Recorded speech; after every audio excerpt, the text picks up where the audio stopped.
Assalamualaikum warahmatullahi wabarakatuh. Waalaikumsalam Assalamualaikum warahmatullahi warahmatullahi wabarakatuh. wabarakatuh. Bismillahirrahmanirrahim. Walhamdulillah wassalatu wassalamu ala Rasulillah Sayyidina Muhammad ibn Abdullah wa ala alihi wa sahbihi wa man walah amma ba'du. Subhanaka la ilma lana illa ma 'allamtana innaka antal alimul hakim. Rabbi shrah li sadri wa yassir li amri wahlul 'uqdatam min lisani yafqahu qawli. Qala an-nabiyyu sallallahu alaihi wasallam, may yuridillahu bihi khairan yufaqihu fiddin. Wa qala an-nabiyyu aidan, man kadzdzaba alayya muta'ammidan falyatabawwa maq'adahu minan nar. Ayuhal kiram, yang kami hormati Bapak Ustadz Haji Helmi Yusuf MAG, yang saya hormati bapak-bapak dan juga ibu-ibu, para asatis dan para asatidzah yang tidak disebutkan satu persatu namanya, namun tidak mengurangi rasa hormat atau takzim saya. Alhamdulillah kita bersyukur pada Allah Subhanahu wa taala atas curahan nikmat, baik itu nikmat iman, nikmat sehat maupun nikmat sehat walafiat. Dan kita akan melanjutkan kembali kesimpulannya ke-11, yaitu annan nikaha ya'taqidu bilafsil tamliki wa huwa madhabul hadawiyatul hanafiyah. Kita akan melanjutkan kesimpulannya ke-11 mengenai tentang pernikahan dan mahar Al-Quran. Dan pada Bapak Ibu semuanya, sebelum kita mulai, dimohon untuk di-mute dulu ya mikrofonnya supaya supaya tidak terganggu nanti kajian kita. Baik, langsung saja kepada Bapak Haji Helmi Yusuf. Kepadanya beliau kami persilahkan. Baik, terima kasih Ustaz Sutria. Assalamualaikum warahmatullahi wabarakatuh.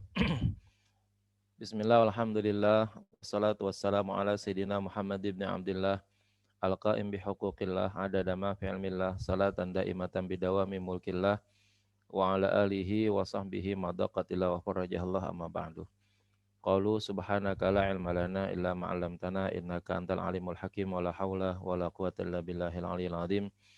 Rabbi shrah li sadri wa yassir li amri wahlul 'uqdatam min lisani yafqahu qawli. Ya Sayyidina Muhammadin sallallahu alaihi wasallam. Para bapak, para ibu, para asatizah yang sempat hadir pada hari ini, kita bersyukur pada Allah Subhanahu wa taala atas segala nikmat karunia hidayah dan ma'unahnya. Alhamdulillah kita bisa bertemu kembali setelah mungkin hari Senin yang lalu, karena dalam kondisi baru divaksin saya. Jadi menurut dokter yang bertugas harus diistirahatkan dulu beberapa hari katanya, supaya vaksin yang ada di dalam tubuh itu bisa bekerja dengan baik katanya begitu. Sehingga semua aktivitas itu kalau bisa ditinggalkan dulu, sehingga akhirnya ya mau nggak mau, termasuk yang hari Senin itu juga nggak bisa. Ditambah lagi pada waktu hari Senin kemarin ada tes uji masuk di LBIQ ya, itu juga saya udah melanggar, akhirnya ya akhirnya jadi kegiatan kita yang harusnya bisa jadi ditinggalkan. Sekali lagi mohon maaf, mudah-mudahan semuanya tidak menjadi ganjalan bagi kita. Baik, kita lanjutkan saja kajian kita pada siang hari ini, melanjutkan hadis tentang ya akad nikah dengan mas kawin atau mahar membaca ayat Al-Quran. Nah, ini masih dalam kesimpulan-kesimpulan para alim ulama yang ditarik dari hadis yang terjadi pada peristiwa di mana Rasulullah didatangkan oleh seorang perempuan, lalu dia menawarkan dirinya supaya dinikahi. Ternyata Rasulullah mungkin tidak tertarik dan dinikahkan dengan laki-laki lain yang ternyata pada waktu itu adalah ya termasuk laki-laki yang susah, yang tidak punya apa-apa, tapi dia memiliki hafalan Al-Quran, surah Al-Baqarah, ya, Ali Imran, dan juga Al-Maidah. Nah, kemudian pada waktu menikahkannya, itu tidak nampak di situ ada proses akad nikah, tetapi Rasulullah langsung menyuruh pulang. Irji'ha bima malaktuha minal Qur'an, kalau nggak salah ya. Bawalah pulang atau pulanglah kamu bersama perempuan tersebut dengan Al-Qur'an yang menyebabkan aku memberikan milik perempuan tersebut kepada kamu. Kira-kira Rasulullah ngomongnya begitu. Nah, dari sini para alim ulama mengambil kesimpulan yang ke-11 nih ya. Apa kesimpulannya 11? Bismillahirrahmanirrahim. Annan nikaha yan aqidu bilabzit tamliki. Ya, bahwa nikah itu dianggap sah dengan menggunakan lafaz at-tamlik. At-tamlik artinya memberikan hak milik. Ya, jadi dalam kasus nikah, kalau kita ijab qabul, ya itu yang umum dipakai itu adalah lafaz zawwajtuka wa ankahtuka, ya. Jadi lafaznya adalah lafaz tazwij dan lafaz ya inkah kalau ambil masdarnya. Menikahkan dan mengawinkan. Nah, itu ya. Nah, tapi Rasulullah pada hadis ini ya itu tidak menggunakan itu, ya, tidak menggunakan kata zawwajtuka wa ankahtuka, tapi bima malaktukaha minal Qur'an, ya. Bima malaktukaha minal Qur'an, dengan sebab aku memilihkan kamu kepada perempuan tersebut dengan mahar Al-Qur'an, gitu ya. Jadi menggunakan kata tamlik yang artinya memberikan hak milik. Artinya Rasulullah memberikan hak milik si perempuan tersebut kepada laki-laki yang dengan mas kawinnya membaca atau mengajarkan Al-Qur'an. Pada dasarnya secara bahasa, ketika seseorang laki-laki dinikahkan, bahasanya itu maka si perempuan tersebut memang menjadi milik daripada laki-laki itu, gitu ya. Perempuan tersebut, istrinya itu menjadi milik daripada laki-laki tersebut. Nah, maka para alim ulama berkesimpulan bahwa menikahkan seseorang dengan menyebut kata ya memberikan hak milik yang bahasa Arabnya malaktukaha atau at-tamlik itu dinyatakan sah. Jadi nanti kalau seandainya ada seseorang nih misalnya ya, ada seseorang menikahkan anaknya atau ada wali atau ada penghulu menikahkan seorang perempuan ya, atau seorang ustaz diminta untuk menikahi seorang perempuan. Dia mengucapkan begini, misalnya nama seorang ya Ibrahim gitu misalnya, ya Ibrahim malaktu ya malaktuka, siapa namanya perempuannya, misalnya malaktuka Hindun ya bima ma'aka minal mahri gitu ya, bima ma'aka minal mahri, maharnya disebutin berapa, misalnya 10 gram zahaban ya, 10 gram zahaban. Nah, maka si nakdan ya, jawabnya begitu tuh ya, nakdan.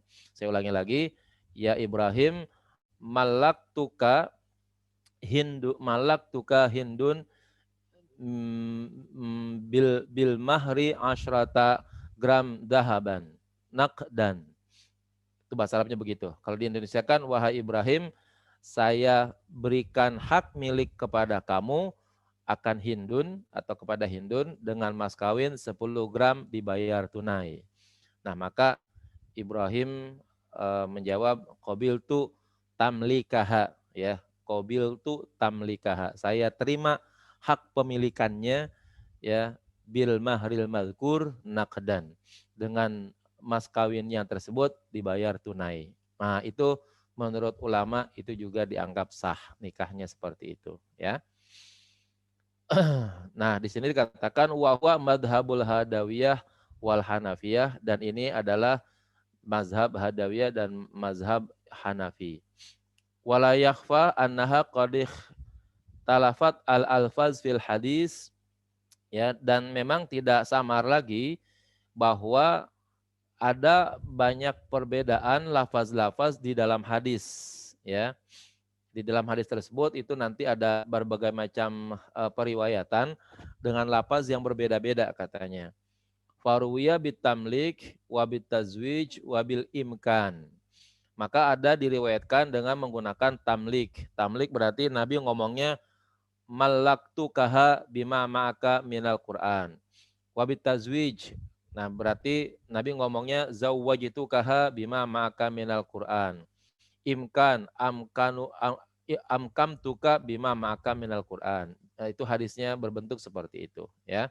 Jadi memang kalau kita belajar hadis, turukul hadisnya, jalan-jalan hadisnya, jalan-jalan periwayatan hadisnya itu banyak, bukan saja menggunakan tamlik, tapi juga menggunakan tazwij dan menggunakan imkan, ya.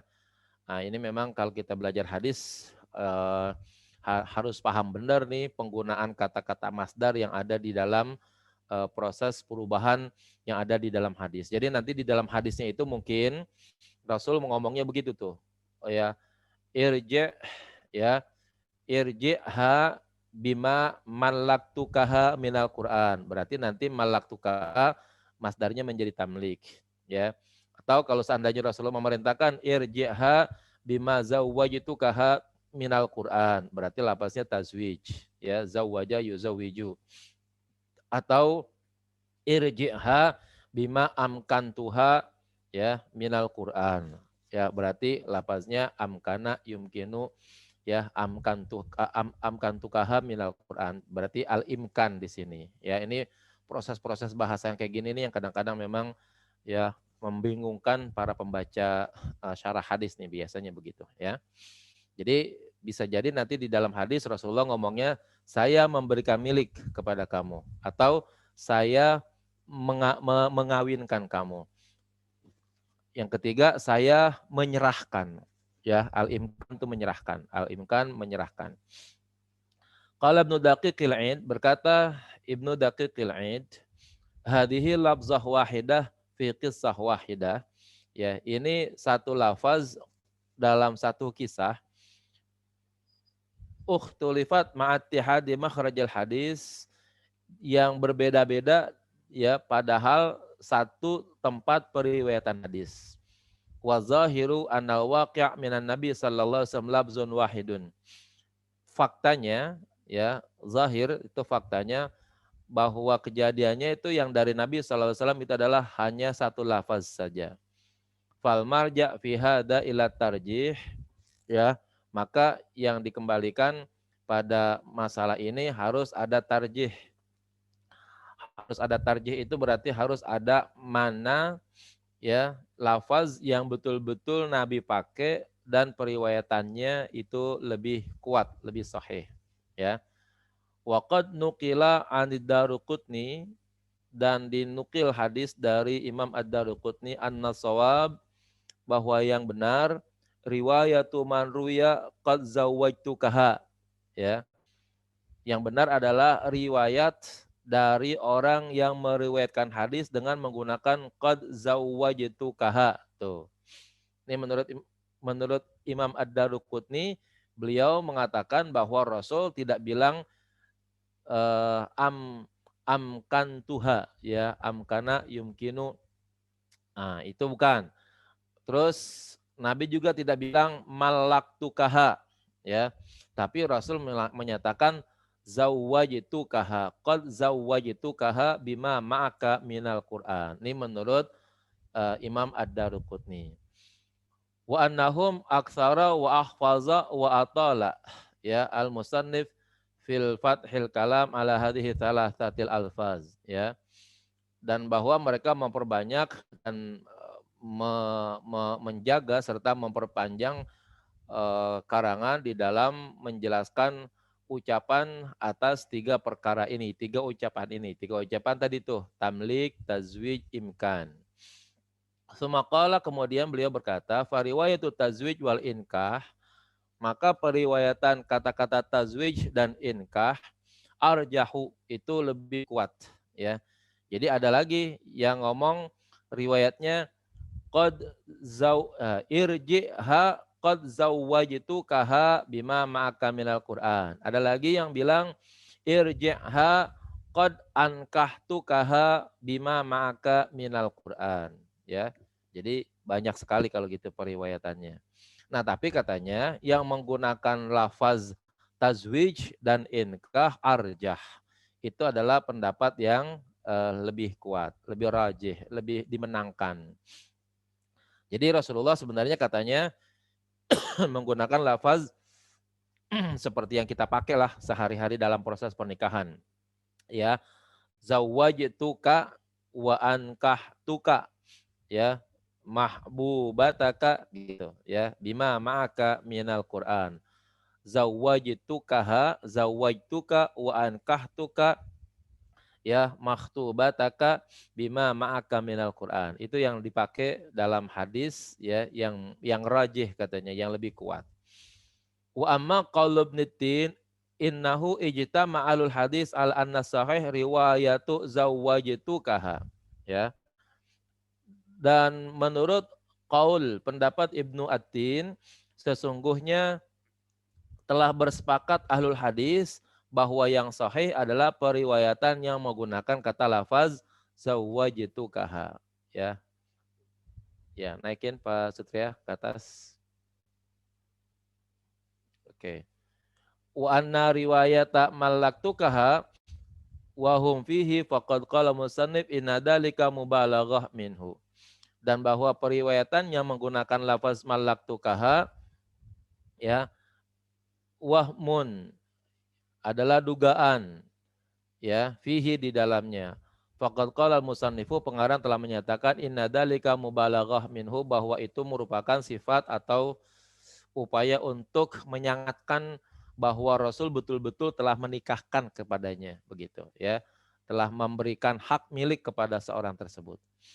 Wa qala al-Baghawi, berkata Syekh Baghawi, alladzi yazharu, yang jelas, annahu kana bilabzi tazwij ala wifqi qaulil khatib, ya, bahwa Rasulullah menggunakan kata lafaz tazwij, berarti Rasulullah mengungkapkannya menurut Baghawi dengan menggunakan zawwajtukaha bima ma'aka minal Qur'an ala wifqi qaulil khatib, sesuai dengan permintaan laki-laki yang memintanya, itu yang melamarnya. Zawijniha, ya.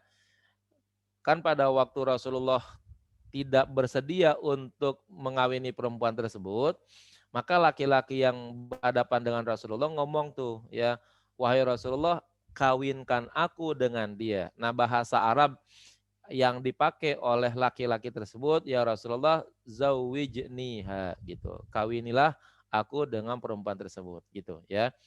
Idhuwal ghalibu fi labzil unqud, karena kata tazwij atau zawijniha itu adalah yang umum di dalam penggunaan lafaz ketika ingin melaksanakan akad nikah. Id qallama yakhtalifu fihi lafzul muta'aqidain, karena sedikit sekali adanya perbedaan lafaz antara dua orang yang berangkat, ya, kalau menggunakan kata lafaz zawijniha, ya. Jadi kalau udah dalam kasus pernikahan tidak ada lagi perselisihan, ya, apakah itu menjadi sah atau tidak kalau seandainya menggunakan lafaz zawwajtuka, gitu, ya. Kalau menggunakan zawwajtuka, itu pasti sudah tidak lagi ada perselisihan antar orang yang mendengarnya, karena itu memang adalah lafaz yang umum dipakai di dalam proses pernikahan, begitu. Wa qad dhahabat al-Hadawiyah wal Hanafiyah wal masyhur 'anil Malikiyah ila jawazil aqdi bi kulli lafzin yufidu ma'nahu, ya. Menurut pendapat mazhab al-Hadawiyah dan al-Hanafiyah, ya, demikian juga yang masyhur menurut mazhab Maliki, boleh menggunakan akad dengan lafaz yang memang bisa dipahami maknanya mengandung makna, ya, pemilikan atau makna nikah, ya. Idza qarana bihi sadaq, apabila disertai dengan adanya mas kawin. Au qasada bihin nikah, atau dimaksudkan untuk menikahkan. Kat tamliki, seperti lafaz tamlik, seperti lafaz malaktukaha tadi itu. Wa nahwihi, dan lain sebagainya. Jadi mazhab Hadawiyah, mazhab Hanafiyah, mazhab Malikiyah boleh menggunakan lafaz apa saja, menggunakan kata apa saja, yang penting maknanya dipahami, tetapi juga harus disertai dengan mas kawin, ya. Jadi apa aja dah lafaznya, apakah memberikan milik, ya. Misalnya ada penghulu bilang, wahai Ibrahim, saya serahkan kepemilikan perempuan ini ya kepadamu. Nah, harus disertai itu dengan mas kawin. Nah, ya 10 gram emas, tuh misalnya begitu. Nah, itu harus begitu. Jadi harus ada pernyataan sadak atau pernyataan mas kawinnya. Jadi menggunakan kata aku kawinkan, aku nikahkan, aku berikan hak milik, ya. Tapi apa saja boleh, yang penting harus disertai dengan penyebutan mas kawin, ya. Ya mas kawinnya sih bebas, apa aja boleh, yang penting ada harganya lah. Kemarin kita udah jelaskan. Au qasada bihin nikah, atau dimaksudkan dengan nikah kata tamlik seperti melapazkan dengan kata tamlik, ya. Kalau kita bahasa Indonesia kan, wahai Ibrahim, saya serahkan pemilikan ya perempuan ini kepada kamu dengan mas kawin 10 gram emas. Nah, maka Ibrahim bilang, saya terima pemilikan tersebut dengan mas kawin yang tersebut dibayar tunai. Itu boleh begitu tuh. Yang penting ada sadaknya, ada penyebutan mas kawinnya, sehingga dapat diyakini penyebutan nikah, penyebutan kawin, penyebutan pemilikan, kalau memang ada penyebutan mas kawin, itu dapat dipahami itu adalah proses ya perkawinan, proses pernikahan atau proses penyerahan milik. Wala yasihhu bilafzil ariyah wal ijarah wal wasiyah. Tetapi, nah ini ya, tidak sah kalau menggunakan lafaz ariyah ya, wal ijarah. Ariyah tuh pinjam, ijarah sewa, wasiat wasiat. Jadi nggak boleh tuh. Wahai Ibrahim, saya sewakan perempuan ini, tuh nggak boleh. Wahai Ibrahim, saya pinjamkan perempuan ini, nggak boleh. Wahai Ibrahim, saya wasiatkan perempuan ini, walaupun dengan menggunakan kata sebutan mas kawin, nggak boleh. Ya, jadi harus lafaz yang di dalamnya mengandung makna kawin, makna nikah, makna milik. Sebab kalau makna pinjam, makna sewa, makna wasiat itu mungkin bentuknya tidak umum dan bisa jadi itu dalam bentuk yang tidak bertahan lama, ya. Bertahan lama itu artinya apa? Yang namanya minjem, ya, yang namanya sewa itu kan ada batas waktunya, ya. Tidak memiliki namanya. Kalau memiliki kan itu setelah ada serah terima, maka proses pemilikannya itu akan terus berlangsung lama begitu, ya. Tapi kalau yang namanya pinjam, yang namanya sewa, nah itu ya berarti dalam waktu terbatas, dalam waktu tertentu sewaan atau pinjaman tersebut mungkin harus dikembalikan lagi begitu, ya. Nah, inilah para bapak sekalian, mohon maaf, beberapa kesimpulan hukum, ya, ada 11 ya kesimpulan hukum yang diambil dari proses pernikahan dari kejadian yang pernah dialami oleh Rasulullah. Jadi para bapak, para ibu, ya, pada dasarnya perempuan ya itu sebenarnya memang boleh ya menyerahkan dirinya kepada laki-laki yang soleh, laki-laki yang baik untuk dinikahkan. Enggak boleh laki-laki sembarangan. Contohnya di sini adalah Nabi soalnya, ya. Nah, perempuan tersebut tidak menyerahkan dirinya kepada, pada waktu itu kan pengusaha banyak ya di zaman Nabi itu, ya. Tidak mendatangkan pengusaha misalnya Abdurrahman bin Auf gitu misalnya. Lalu Abdurrahman bin Auf mendatangkan Nabi gitu misalnya. Tidak. Tapi perempuan ini memang datang kepada Nabi sebagai lambang laki-laki yang boleh diserahkan kepada dirinya itu adalah laki-laki yang soleh gitu ya. bukan semata-mata mampu, bukan semata-mata kaya, sebab itu belum tentu menjadi jaminannya begitu ya. Khawatir kalau sekedar mampu, sekedar kaya malah jadi bahan permainan nantinya ya. Maka yang dibenarkan adalah menyerahkan diri seorang perempuan yang baik, ingin mendapatkan suami yang baik, dia boleh menyerahkan dirinya untuk dinikahkan kepada laki-laki yang saleh. Kemudian dalam hal mas kawin, ya mas kawin itu adalah sesuatu yang ada harganya, ya mulai dari benda-benda atau apa saja. Kemudian termasuk di dalamnya adalah ya membaca atau mengajarkan ayat Al-Qur'an kepada ya istri yang dinikahkan itu. Itu juga bentuknya adalah boleh seperti itu ya. Kemudian lafaz yang diucapkan dalam hal proses pernikahan nanti kalau seandainya kita temukan dalam kasus mungkin itu boleh menggunakan lafaz zawwajtuka ya atau ankahtuka atau malaktuka. Nah, itu semuanya dibenarkan. Atau menggunakan lafaz apa saja, tapi dengan syarat harus disertai dengan ya adanya penyebutan mas kawin. Ya. Kalau ada lafaz-lafaz lain yang bisa dipahami dengan menggunakan bahasa apa saja, ya, tapi di dalamnya ada penyebutan mas kawin, itu menunjukkan ya bolehnya lafaz atau nikah tersebut dilaksanakan ya. Baik. Itu yang terakhir yang mungkin bisa kita ambil dari hadis yang sudah kita bahas ya. Baik, kita lanjut ke yang 10 sekarang.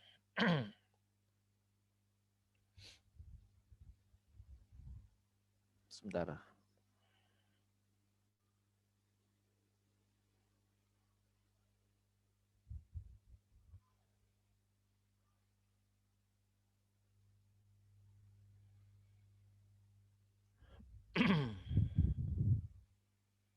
Kita lanjut ke hadis 10. Bismillahirrahmanirrahim. Wa an Amir bin Abdullah bin Zubair. Dari Amir bin Abdullah bin Zubair. Ya. Amir tabi'i.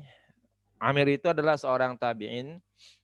Sami'a abahu wa ghairahu. Dia mendengarkan hadis dari bapaknya dan juga dari selain bapaknya.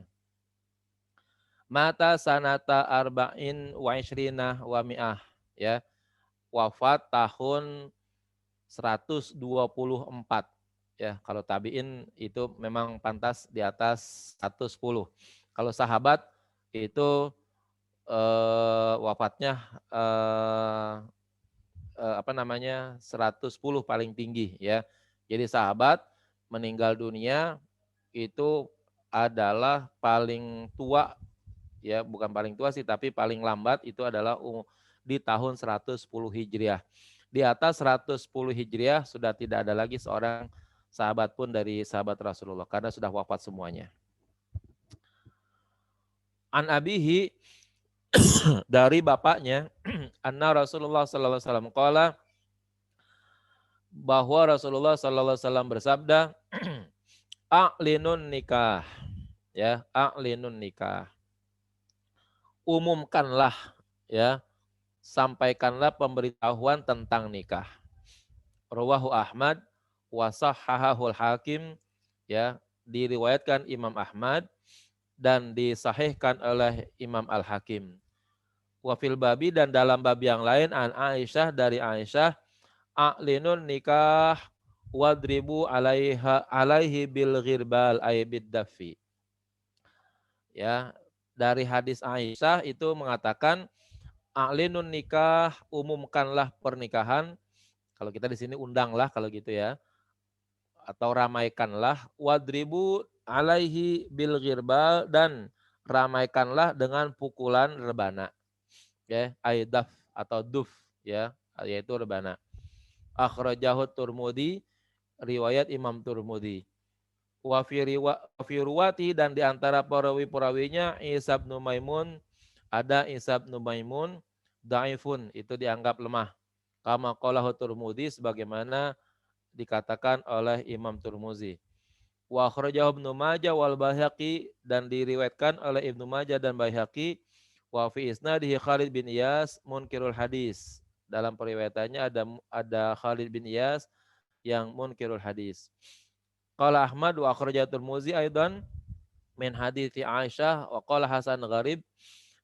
Dan beliau mengatakan hadis Hasan gharib, a'linu hadan nikah waj'aluhu fil masjid wadribu alaihi bid-dufuf wal yuallim ahadakum walau bisyatin. Ya, umumkanlah pernikahan ini dan laksanakanlah ia di masjid, dan pukullah, ramaikanlah dengan memukul ad-dufuf, rebana. Wal yuallim ahadukum, dan hendaklah membuat walimah, ya, pesta salah seorang di antara kalian, walau bisyatin, sekalipun hanya memotong seekor kambing. Fa idza khataba ahadukum imra'atan, dan apabila salah seorang di antara kalian melamar seorang perempuan, wa qad khadaba bisawadi, dan dia telah memakai pacar, ya, di tangannya itu dengan yang berwarna hitam, ya, merah hitam tuh di pacar itu, di apa tuh namanya kalau kita sekarang tuh, Kuku pacar lah istilahnya, Pak. ya, di tangan-tangan itu kan pengantin tuh dibikinin pacar tuh, ya, Ya, betul betul. fal yu'allimha la yagurruha, fal ya'lamha la yagurruha, maka hendaklah ia melaksanakannya dan jangan sampai ia menipu perempuan tersebut, membohongi perempuan tersebut. Para bapak, para ibu, para sahabat sekalian, jadi nikah itu, ya, adalah lambang kegembiraan, ya. Maka lambang kegembiraan itu alangkah bagusnya kalau diumumkan, ya, disampaikan kepada banyak orang, ya. Jadi dengan demikian orang tahu bahwa, ya, ada pelaksanaan pernikahan antara si fulan dengan fulana. Kemudian ada satu sisi yang lain yang perlu diperhatikan dalam proses pengumuman pernikahan ini adalah bahwa, ya, sangat memungkinkan kalau ada orang nikah tanpa diumumkan itu nanti banyak yang nggak tahu, sehingga akhirnya sangat memungkinkan akan adanya timbulnya fitnah, ya. Maka kalau begitu penting untuk diumumkan. Maka paling tidaklah, ya, mengumumkan, menyampaikan pernikahan itu, ya, paling sedikitnya kepada keluarga-keluarga terdekat. Ya, keluarga-keluarga terdekat. Kalau memang tidak mau diumumkan secara menyeluruh, maka perintah Nabi ini sudah menjadi terlaksana apabila disampaikan kepada keluarga-keluarga terdekat. Nah, kalau dilihat dari yang Nabi sampaikan, yang pertama, ramaikan pernikahan tersebut dengan menggunakan pukulan rebana, ya. Nah, berarti kalau gitu memang yang namanya memukul rebana, apakah bentuknya hadroh ataupun mungkin marawi sekali kalau sekarang tuh, ya, itu memang sudah ada dari zaman Rasulullah Shallallahu Alaihi Wasallam. Jadi pengantin, ya, diiringi dengan memukul rebana itu. Kemudian walimahnya, tempatnya di mana yang paling baik? Katanya waj'aluhu fil masajid, ya, laksanakanlah pernikahan tersebut di masjid. Tentunya, ya, pernikahan di masjid ini harus juga menjaga etika-etika yang baik, ya. Jangan sampai pelaksanaan pernikahannya di masjid tetapi, ya, orang yang hadir itu, ya, tanpa menggunakan busana-busana muslimah yang tidak baik begitu, ya, dengan aurat yang terbuka, ya, jangan sampai seperti itu. Kemudian makanan dan minuman yang dihidangkan jangan sampai ada minuman-minuman yang atau makanan yang dilarang, karena tempatnya memang disunahkan untuk di masjid begitu. Lalu kalau seandainya akan dilaksanakan walimah, maka Nabi mengatakan, ya, walimah itu, ya, sekecil-kecilnya lah, itu dengan cara memotong, ya, 1 ekor kambing, ya, 1 ekor kambing. Kalau bagi orang Arab motong seekor kambing itu sih ya boleh dikatakan amat sangat sedikit sekali ya. Sebab bagi mereka satu suapan aja itu udah bisa 1/4 kilo kali itu buat orang Arab makan sendiri itu satu suapan itu ya. Sekali kobet kambing, brek, wah itu udah kalau kita timbang udah 1/4 itu dia ngobet. Apalagi kambingnya kambing guling yang dibakar begitu, disiapin dengan nasi kebulinya begitu, wah itu sekali suap itu kambing 1/4 itu bisa jadi ya. Ya mungkin kalau kita sih ya daging kambing segitu bisa buat makan 7 piring kali, tapi bagi mereka ya itu sangat kecil sekali, emang biasa makannya begitu begitu ya. Itu. Kemudian katanya kalau seseorang sudah rencana untuk melamar ya, udah menyampaikan upayanya untuk mengajukan lamaran kepada seorang perempuan. Si perempuan tersebut sudah dandan bahasanya. Sudah mempersiapkan diri dengan menggunakan ya pacar merah, tangannya dimerah-merahin, mukanya dan sebagainya. Maka sampaikan pemberitahuan tersebut bahwa dia akan melamarnya dan kemudian jangan sampai menipunya dengan cara membatalkannya secara sepihak. Nah, yang demikian ini kan ya sangat menyakitkan sekali. Ya, udah ada rencana-rencana tetapi kemudian akhirnya dibatalkan. Ya, sebenarnya pembatalan tersebut bisa saja terjadi dari salah satu dua belah pihak, bukan saja dari pihak laki-laki, dari pihak perempuan juga sangat memungkinkan untuk bisa membatalkannya begitu ya, dengan berbagai macam alasan. Tetapi kalau memang itu sudah ada kesepakatan dari awal, maka jangan sampailah terjadi hal-hal yang sedemikian itu. Maka kalau kita di sini, para bapak, para ibu mungkin kan punya anak ya. Ini mungkin sangat penting untuk dibicarakan semenjak awal ya, bahwa dalam proses perkawinan itu yang terlibat ya, dalam proses perkawinan itu kan bukan sekedar 2 orang ya pengantin tersebut laki dan perempuan, tetapi ya 2 keluarga yang berbeda. Maka ya sebelum lamaran itu disampaikan hendaknya sudah ada pembicaraan antara 2 keluarga ya.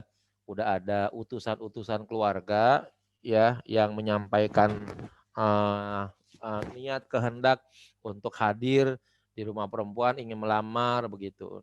Dan menyampaikan segala sesuatunya, bahkan kalau bisa dalam proses omongan-omongan tersebut sebelum lamar pun seolah-olah ya sudah ingin memastikan bahwa lamaran itu memang betul-betul diterima begitu. Jangan sampai nanti pas sudah datang ada penolakan dan lain sebagainya ya. Nah, ini penting untuk dibicarakan sebelumnya. Nah, begitu juga dari pihak perempuan itu juga penting untuk menyatakan kesungguhan keluarga laki-laki ya. Ini keluarga laki-laki benar-benar mau datang atau tidak, ya benar-benar mau ngelamar atau tidak, ya. Jangan-jangan ngomong doang, tiba-tiba udah waktunya, ya akhirnya nggak datang. Ya sementara mungkin tamu-tamu udah diundang dan lain sebagainya, menunggu-nunggu sampai akhirnya ya larut malam ternyata pihak laki-laki membatalkan secara sepihak misalnya. Nah itu yang demikian itu amat sangat dilarang dalam ajaran agama. Ya kalau memang dari awal tidak ingin dilaksanakan, bicaralah dengan sebaik-baiknya. Kalau memang mau dilaksanakan juga bicara dengan sebaik-baiknya, jangan sampai terjadi ya hal-hal yang menyusahkan kedua belah pihak. Baik pembatalan dari pihak perempuan atau pembatalan dari pihak laki-laki, keduanya harus dilaksanakan dengan cara sebaik-baiknya. Baik, naikin Pak Sutria sedikit lagi.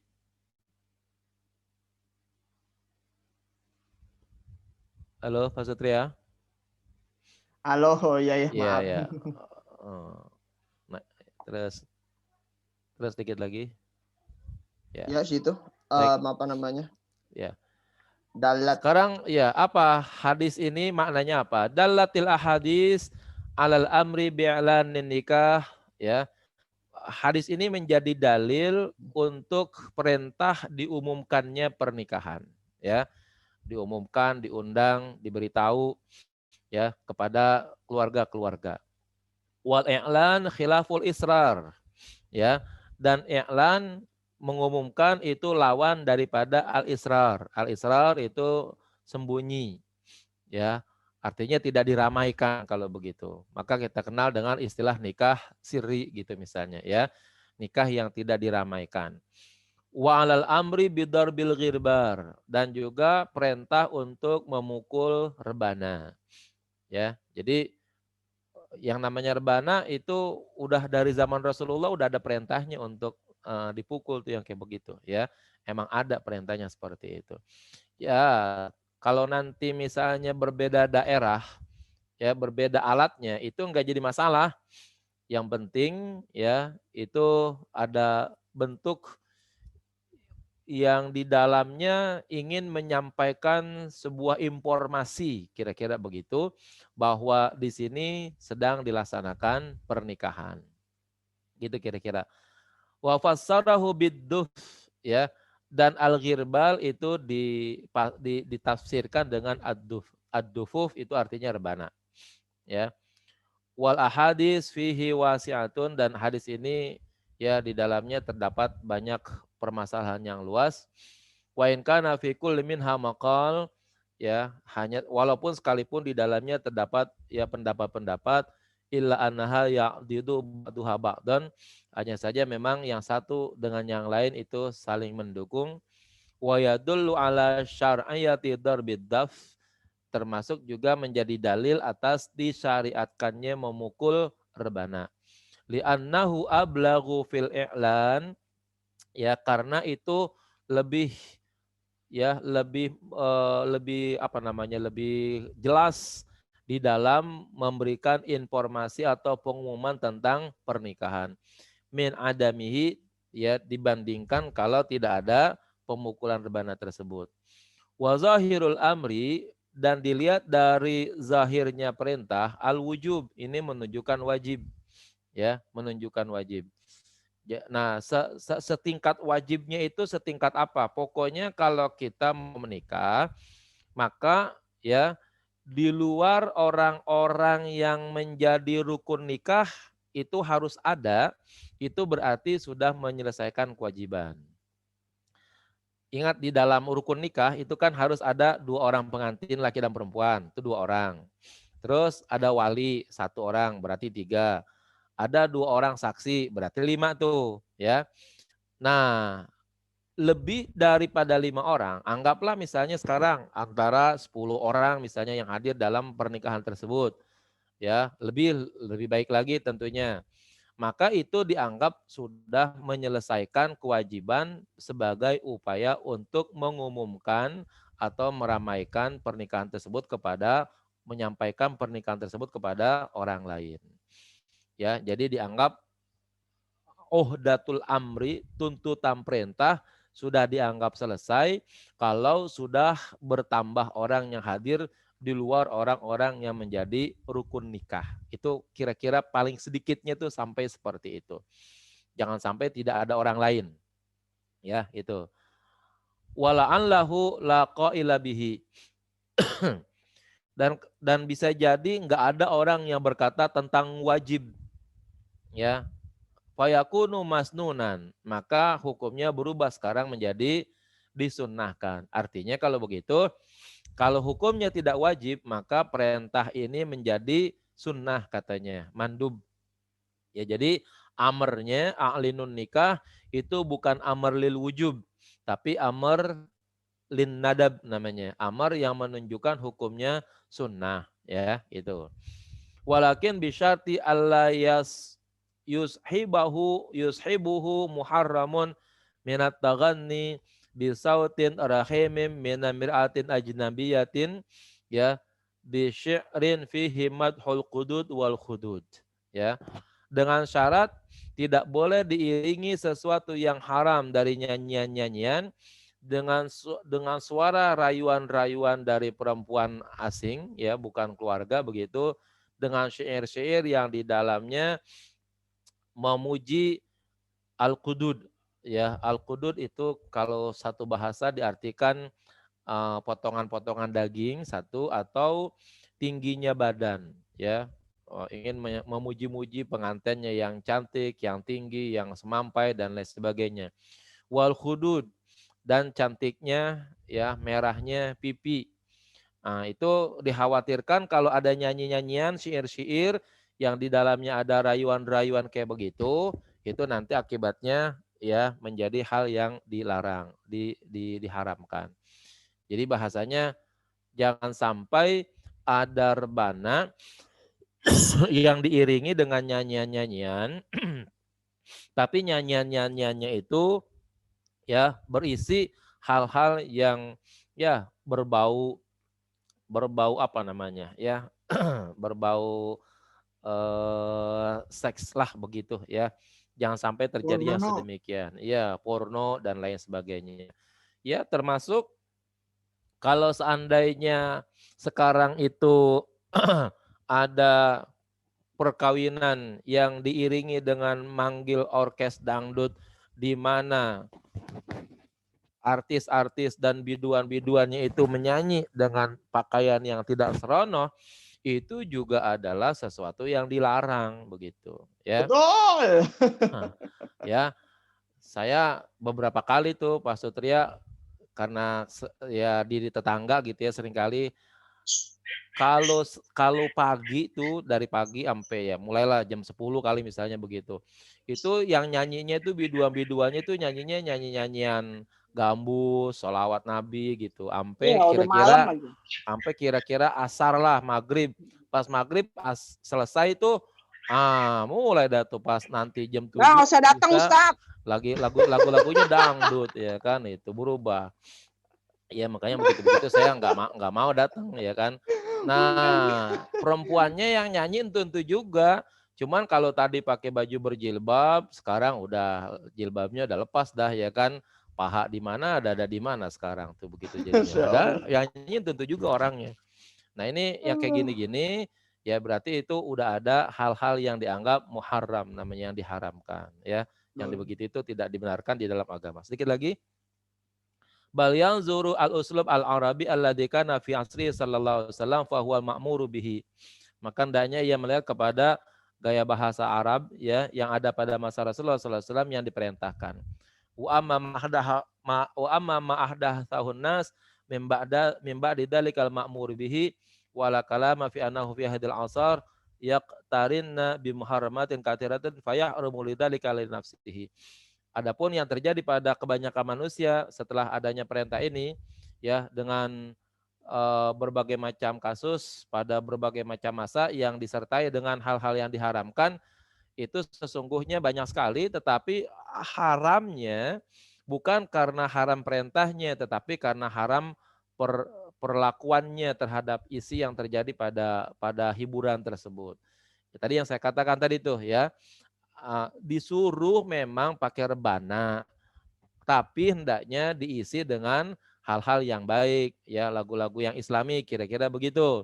Tapi kalau seandainya ya dengan lagu-lagu dangdut, dengan lagu-lagu yang porno dan lain sebagainya, dengan goyangan-goyangan yang seksi, penarinya atau biduannya dengan menggunakan pakaian yang tidak menutup aurat, nah itu juga akibatnya itu dilarang dalam ajaran agama, begitu.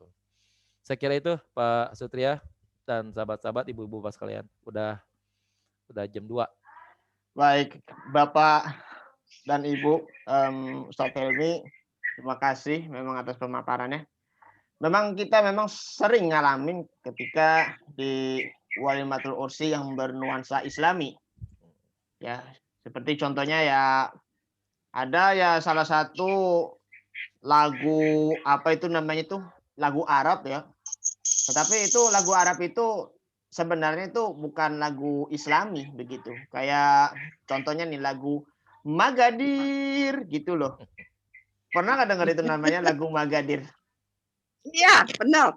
Nah itu kan. Nah jadi saya sendiri waktu itu pernah dijelasin sama guru kami ya di dasar 1 Pak Haji Sufyan Hariri. Katanya tuh kalau lagu Magadir itu kan memang setaranya tuh dengan lagu goyang dompet begitu. Itu kan memang sudah benar-benar iya. Jadi itu memang kalau lagu Magadir itu memang setara dengan lagu goyang dompet. Apalagi yang lagu yang sudah tidak asing lagi kayak Habibi, Habibi, Habibi ya Nurul Aini. Sebenarnya itu mah bukan lagu sholawatan sih, tapi lagu cipok-cipokan itu. Juga yang nyanyi itu juga orang Kristen, Nasrani. Iya. Ada itu Ustaz ya? Dirga mau nanya. Penyanyi Habibie itu orang Nasrani, Najwa Karim namanya. Dia orang Oh gitu. Katolik. Orang Najwa- Katolik dia. Najwa Al-Karim orang Katolik. Iya. Dia dari mana? Timur Tengah ya? Dari Riyadh. Oh Riyadh. Oh ya Allah. Masya Allah. Bisa juga begitu ya kalau nyanyi lagu ini, Iya. lagu Arab ya. Masya Allah. Banyak kalau yang nggak ngerti. Asli lagu tersebut adalah milik Amr Diab ya. Ya, terus Amr Diab di ini. itu orang Suriah kalau nggak salah. Ustaz Dirga mau nanya boleh? Oh ya Bu, silakan Bu Nena untuk untuk Ya pertanyakan. Ustaz, Assalamualaikum, mohon maaf ini mau nanya. Ya. Ustadz kan misalkan kita diundang nih, saya khususon pakai kartu undangan. Terus saya lihat hiburan organ tunggal, saya nggak datang. Itu gimana, kan diundang hukumnya sunnah, yang datang hukumnya wajib tuh gimana Ustadz? Saya nggak datang karena saya baca ada organ tunggalnya. Yang Ya, ada jadi- dangdutan gitu.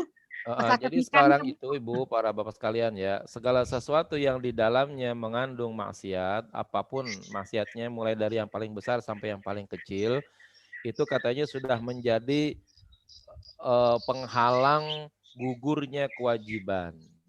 Ya. Jadi Iya, betul, alhamdulillah. undangan itu memang wajib ya, tetapi di dalam undangan apabila disertai dengan hiburan yang di luar hiburan Islami, satu, makanan yang di dalamnya mungkin ada makanan yang haram termasuk minumannya. Terus yang kedua, undangannya itu yang didatengin cuma undangan orang-orang kaya doang.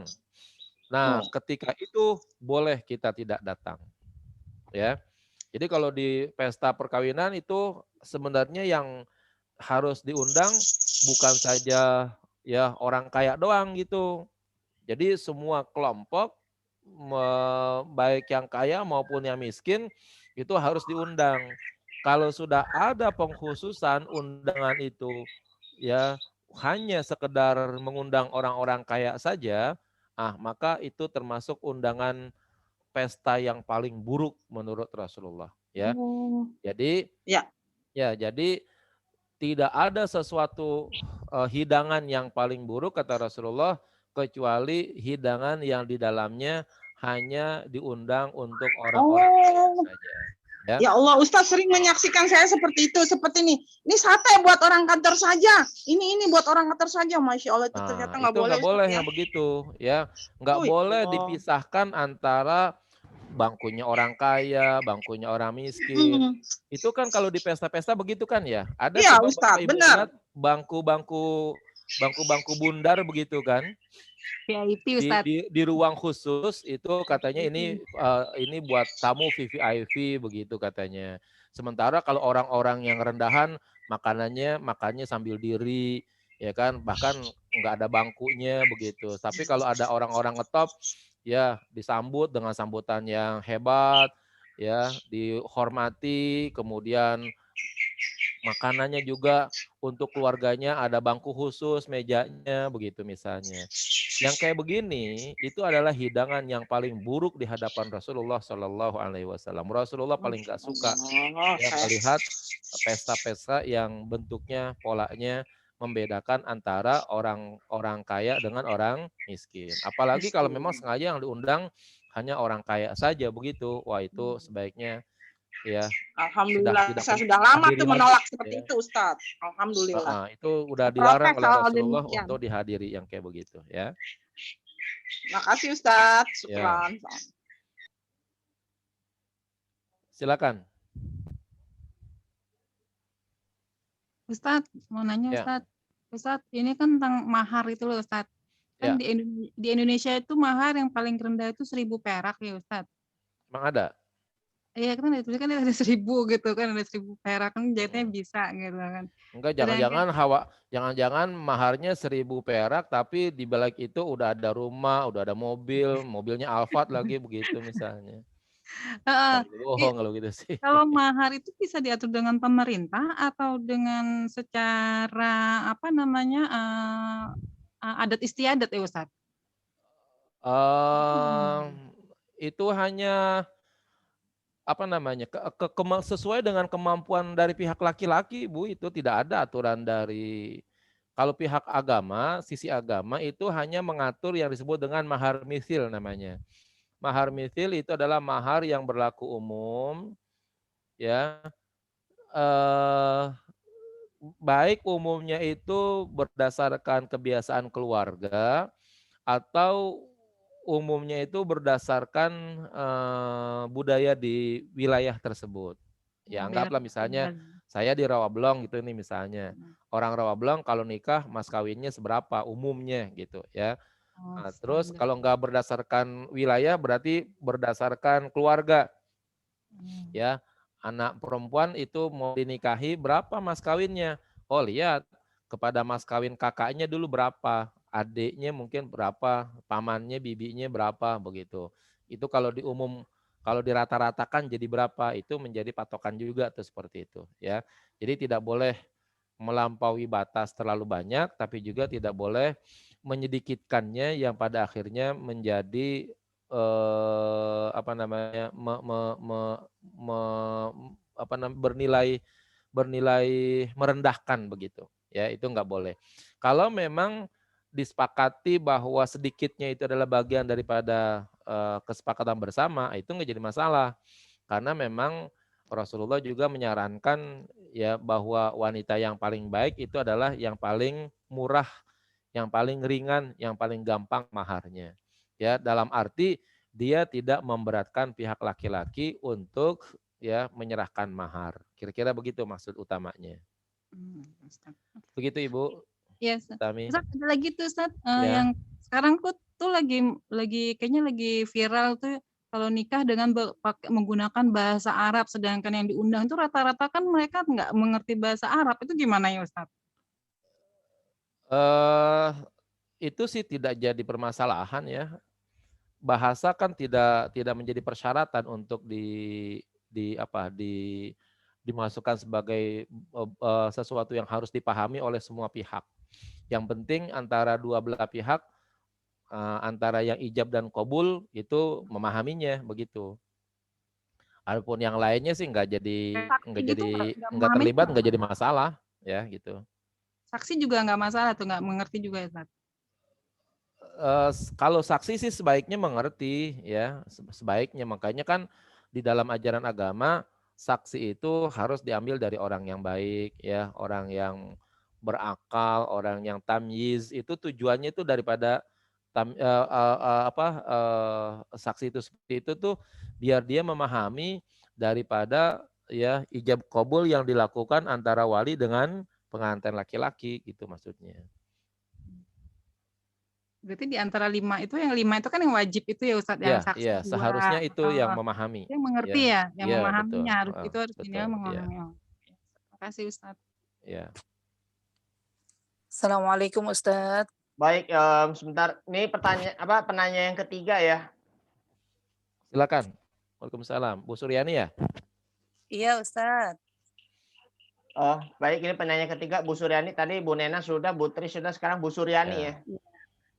Baik, silakan Bu Suryani. Assalamualaikum Ustadz. Ya, Waalaikumsalam. Ya, terima kasih atas kesempatannya kepada saya. Ini saya mohon izin bertanya tentang mahar Ustadz. Jadi syarat dalam pernikahan itu kan harus adanya mahar atau mas kawin. Itu yang ingin saya tanyakan itu kalau seandainya berupa uang atau emas dan sejenisnya yang bisa dijual, seandainya seorang suami menjual mahar atau mas kawinnya, apakah bisa dijadikan itu hutang kepada istrinya atau seperti apa Ustadz? Misalnya, terima kasih Ustadz. Jadi mas kawin atau mahar itu sebenarnya adalah pemberian penghormatan dari laki-laki kepada pihak perempuan, wabil khusus si perempuannya ya.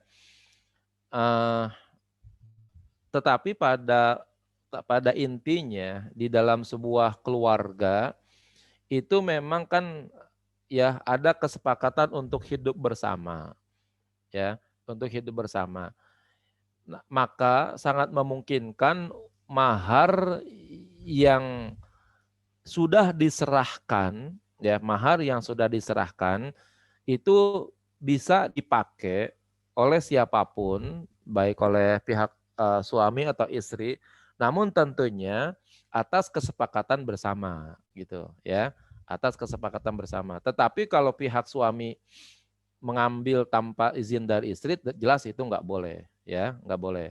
Tapi kalau seandainya ya pihak suami ya ingin menggunakan mahar tersebut misalnya sebagai apa modal untuk dagang kali misalnya, dan istri juga memahami bahwa memang ini penting untuk kelanjutan keluarga begitu misalnya, untuk kelanjutan keluarga dia gitu misalnya, karena suaminya misalnya bisanya berdagang dan itu adalah sesuatu yang bisa dijadikan sebagai modal, maka itu atas kesepakatan bersama itu diperbolehkan menggunakan mahar tersebut, ya. Ya kayaknya sih kalau kalau yang udah sangat memungkinkan deh, apa namanya, mahar itu kagak ada yang bertahan lama. Mungkin Bu Suryani emang masih ada maharnya, Bu? Bu Suryani? Iya Ustaz. Heeh. Ibu Ketawa masih ada mahar yang dulu dikasih sama Bapak dulu? gitu. Iya, kebetulan sebenarnya itu apa untuk ya keperluan rumah tangga setelah saya tahu Ustadz Nah, menjelaskan seperti itu, ya heeh, alhamdulillah. Iya, terus heeh. itu sih udah diganti gitu ya. Iya, Cuma iya. nggak ada keperluan lagi ya kita sebagai istri harus mengikhlaskan karena memang kewajiban istri ya harus itu ya, harus Ya, ya melihat begitu ya kayak keadaan. begitulah ya. Iya, Mana begitu Ustaz. daripada kita mungkin istilahnya mencari kepada orang lain begitu, yang mungkin nanti dikhawatirkan menggantinya, dikhawatirkan berat atau bertambah banyak, ya kan? Kan lebih Iya, baik kita menggunakan yang memang kita miliki untuk kepentingan kita bersama. Mudah-mudahan ya dari situ ya bukan saja timbul hidup kebersamaan, tetapi juga mungkin timbul keberkahan yang lainnya begitu iya, ya. amin, Artinya dari Allahumma mahar amin. yang mungkin ya 10 gram emas ketika dikelola ya bisa saja nanti ada untungnya lebih banyak lagi. Mungkin itu kan yang kita bisa harapkan dari situ begitu. Iya, insya Allah Hmm. Ustaz. Ya Ah, gitu ya. Berkahan intinya ya Ustaz. ya, heeh. Ya. Syukran kasir Ustaz. Afwan. Baik, ini pertanyaan ketiga, pertanyaan keempat nih dari Bu Sylvia, Ibu Sylvia Yasmin ya. Ini pertanyaan sih secara tertulis nih di apa langsung di japrinya nih. Bismillahirrahmanirrahim, Bu Sylvia ya. Kalau janda menikah lagi, apa syarat-syaratnya sama dengan gadis? Dan kalau jadi istri kedua, apakah izin dengan yang pertama? Karena istri yang pertama sakit bertahun-tahun. Tolong tanyakan Ustadz, syukran kasir gitu. Baik.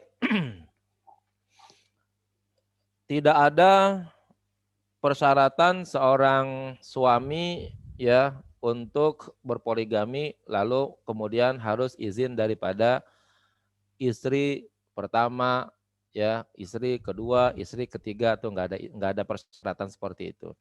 Andaikan misalnya si suami itu ingin istri yang keempat gitu misalnya, itu nggak ada istri 1, 2, 3 harus tanda tangan izin gitu misalnya. Pada dasarnya memang Islam memberikan hak kepada sang suami untuk melakukan tindakan poligami, tetapi tentunya ya azas kemampuan, istitoah dan adalah ini menjadi sangat penting dalam kehidupan berkeluarga tersebut. Paling tidak harus diatur semaksimal mungkin. Ya, jangan sampai terjadi kekisruhan yang berakibat berpoligami tapi bertambah hancur gitu ya. Nah, ini yang nggak boleh begitu. Berpoligami sebaiknya itu harus bertambah apa? Bertambah kenikmatannya, bertambah keakrabannya dan lain sebagainya, bukan malah bertambah keributannya begitu. Kalau dicari bahwa apakah seorang istri pertama harus redo atau tidak, ya kalau dituruti apa maunya yang demikian pasti tidak akan terjadi. Ya, karena itulah maka persyaratan izin dari pihak perempuan itu tidak dibutuhkan di dalam ajaran agama Islam, ya. Nah, maka seorang yang mau berpoligami itu tidak ada persyaratan mendapatkan izin dari pihak ya istri pertama atau istri kedua atau istri ketiga, ya, bagi suami yang mau keempatnya begitu misalnya. Persyaratan janda dan gadis tidak ada perubahan di dalam proses perkawinan, ya. Di dalamnya ada rukun dan ada syaratnya, ya. Rukunnya tadi, ya, si pengantin laki pengantin perempuan ada di hadapan di majelis yang sama. Kemudian dari pihak perempuan ada wali nasab, ya. Kemudian dari pihak, kalau bisa dari kedua belah pihak, ya, itu harus menyampaikan atau memberikan saksi daripada kedua belah pihak, baik dari pihak laki-laki maupun dari pihak perempuan sebagai perwakilan dari masing-masing keluarga. Setelah semuanya terpenuhi 5 rukun tersebut, nanti ada ijab kabul, ya, sebagai rukun pamungkasnya. Tentu di balik itu juga ada syarat, yaitu pemberian mahar, ya. Mahar yang sudah kita bicarakan itu macam-macam, tidak perlu mahal, tetapi ya yang penting ada harganya, juga disepakati oleh kedua belah pihak, baik jumlahnya maupun bentuknya, begitu, ya. Kalau jumlahnya sedikit disepakati enggak jadi masalah. Bentuknya apapun kalau disepakati udah enggak jadi masalah. Mungkin kita sering mendengar ada orang menikah dengan mas kawin Al-Quran dan seperangkat alat sholat. Ya, terserah, kalau itu memang disepakati bersama nggak jadi masalah, ya. Yang paling baik ya itu adalah yang berbentuk harta begitu, ya. Berbentuk harta dan kemudian bisa ada nilainya begitu. Ada nilainya. Kalau memang udah tidak ada lagi, maka tadi yang sebagaimana kita baca dalam hadis ini, Rasulullah menjadikan kemampuan laki-laki itu membaca ayat Al-Quran itu sebagai mahar. Nah, itu juga ya bisa dijadikan sebagai mahar, ya, kemampuan atau ya kemampuan membaca atau mengajarkan Al-Quran kepada istrinya itu juga boleh dijadikan mahar. Yang penting ada ya kesediaan dari pihak perempuan untuk menerima itu, gitu, ya. Kalau itu diterima sebagai mahar, enggak jadi masalah. Dulu ada di zaman Rasulullah, kalau tidak salah Ummu Sulaim, ya. Ummu Sulaim ketika mau menikah itu calon suaminya orang kafir, ya. Calon suaminya orang kafir. Lalu di hadapan Rasulullah, Ummu Sulaim bilang, "Ya Rasulullah, saya orang Islam, tapi calon suami saya juga adalah orang yang enggak mungkin saya tolak begitu, ya, karena memang orang terpandang begitu. Nah, kalau begitu mintalah dia supaya masuk Islam, dan masuk Islamnya itu adalah sebagai mahar buat saya." Ya. Akhirnya si calon suaminya masuk Islam, ya. Dan maharnya itulah masuk Islamnya. Jadi enggak ada hartanya kalau begitu. Ya, enggak berbentuk harta, yaitu hanya si suami tadi, calon suaminya itu adalah masuk ke dalam agama Islam. Ya, karena sang istri bersedia dengan cara sedemikian, maka ya sudah, ya, Rasulullah mengiyakannya. Nah, ini adalah bagian daripada kerelaan lah kalau kita bilang, ya. Kalau memang itu si perempuan merasa nyaman diberikan apa saja dalam bentuk apa saja, ya mulai dari yang kecil sampai yang besar, yang mahal ataupun yang murah, kalau itu menjadi kerelaan dari kedua belah pihak, itu ya selesai semua. Itu bisa dilaksanakan dengan sebaik-baiknya. Islam berprinsip yassiru wala tu'assiru, ya, permudah dan jangan persulit, gitu. Begitu Ustaz Setria. Baik. Ini pertanyaan keempat dari Bu Silviana Yasmin, ya, keempat. Silakan, ada yang ingin bertanya lagi? Pertanyaan kelima. Apa pertanyaan? Penanya kelima. Bu Emma, Ustazah Emma bagaimana? Mau bertanya? Enggak Ustaz, belum. Baik. Belum, ya? Ada lagi yang ingin bertanya? Ibu Surani, Bu Nena, sudah. Bu Naila Karima Alaidrus. Kalau enggak jadi masalah kali Pak Satria, udah pada jelas. Oh iya mungkin ya. Baik deh kalau gitu. Ya kalau begitu kita tutup Baik. saja dulu ya. Ini karena kita mau silakan. Ditutup dulu Pak. Baik. Para Bapak, para Ibu, sahabat sekalian yang kami hormati, para asatiz, saya berucap banyak terima kasih atas kebersamaan kita pada siang hari ini.